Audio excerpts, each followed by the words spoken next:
Hari ini tanggal 20 Oktober 2024 ya. Pergantian presiden kita yang ketujuh, Bapak Jokowi, menjadi presiden kita yang ke-8, Bapak Prabowo Subianto. Pengucapan Sumpah Presiden Republik Indonesia.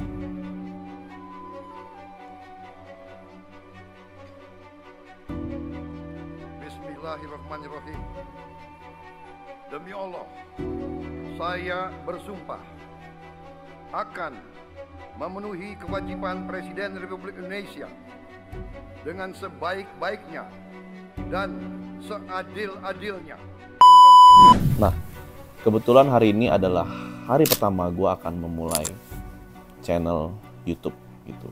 Jadi introduction dulu, mungkin beberapa dari kalian udah ada yang pernah lihat gue sebelumnya, karena gue sudah membuat konten 1 tahun belakang itu di platform TikTok ya sebelumnya, selama 1 tahun.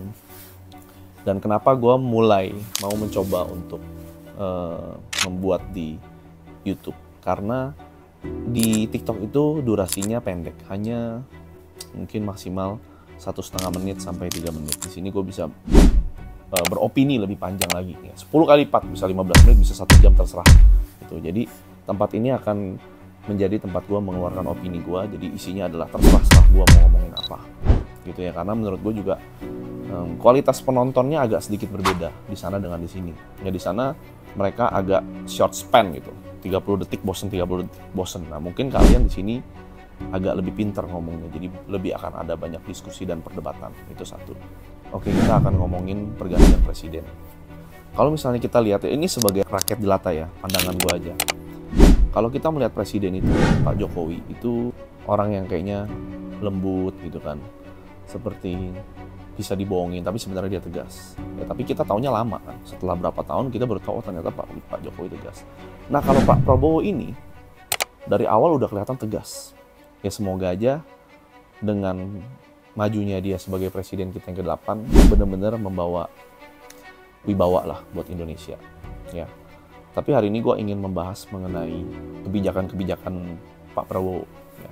Ramai di berita bahwa beliau ini akan menghapuskan pajak properti, yaitu BPHTB ya. Jadi pajak pembeli sebesar 5% dan juga akan memperpanjang penggratisan PPN untuk pembelian rumah baru sebesar 11%. Jadi akan mensubsidi lah istilahnya ya, sektor properti sebanyak 16% bagi pembeli rumah. Dan menurut gue ini adalah hal yang bagus banget, karena kalian semua yang main di sektor real estate pasti merasa tahun ini agak berat, apalagi 3-4 bulan ke belakang. Banyak faktor, mungkin karena ya satu, ketidakpastian ekonomi global, ketidakpastian geopolitik, dan selanjutnya pergantian presiden ini. Semua orang menanti-nanti, nanti jangan-jangan ganti presiden ada kebijakan yang berubah dan sebagainya dan sebagainya. Jadi banyak orang yang lebih tahan uangnya daripada diinvestasikan ke properti gitu. Mereka banyak yang wait and see.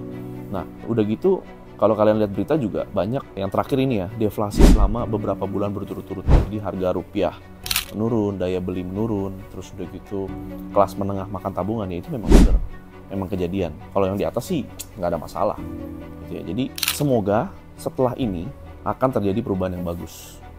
Dan salah satu caranya adalah yaitu tadi subsidi pajak dan diberikan ke sektor properti, karena real estate ini mencakup banyak sekali pembangunan ya kan.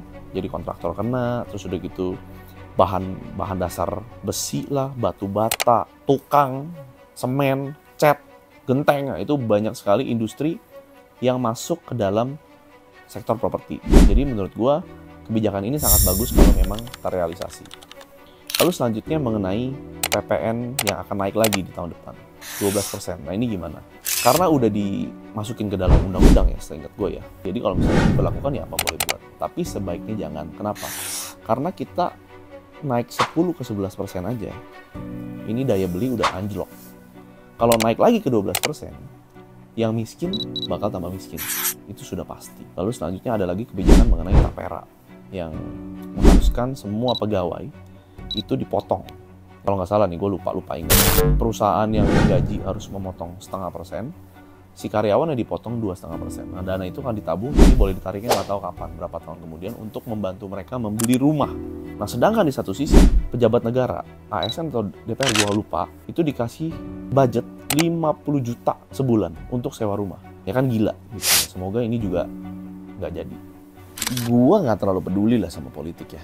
Mau presiden siapapun, tidak akan berarti signifikan kalau kita sendirinya nggak berubah. Jadi mau presidennya berubah, kalau kita nggak berubah, sama aja. Nah, gue mau sharing alasan kenapa gue akhirnya memutuskan untuk mau tampil atau muncul lah di depan kamera ya. Baik dari tahun sebelumnya di platform lain. Ini adalah sebuah challenge untuk diri gue sendiri.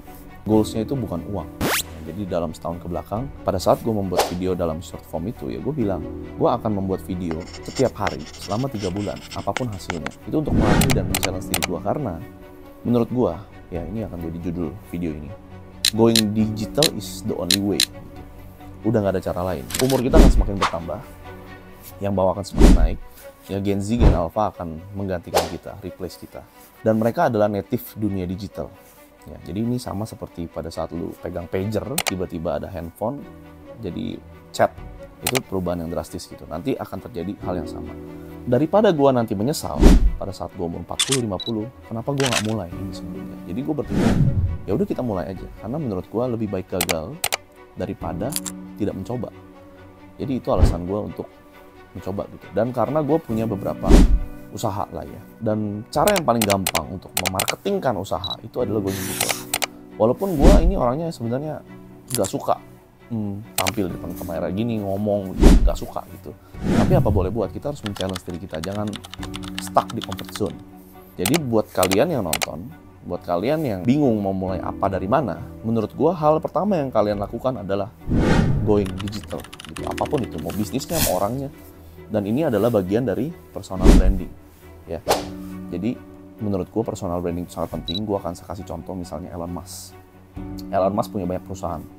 Ya, dia ada Tesla, dia ada SpaceX, dia ada Starlink, terus ada kayak mainan tembakan api, ada rumah-rumah portable, ya itu berhubungan dengan real estate.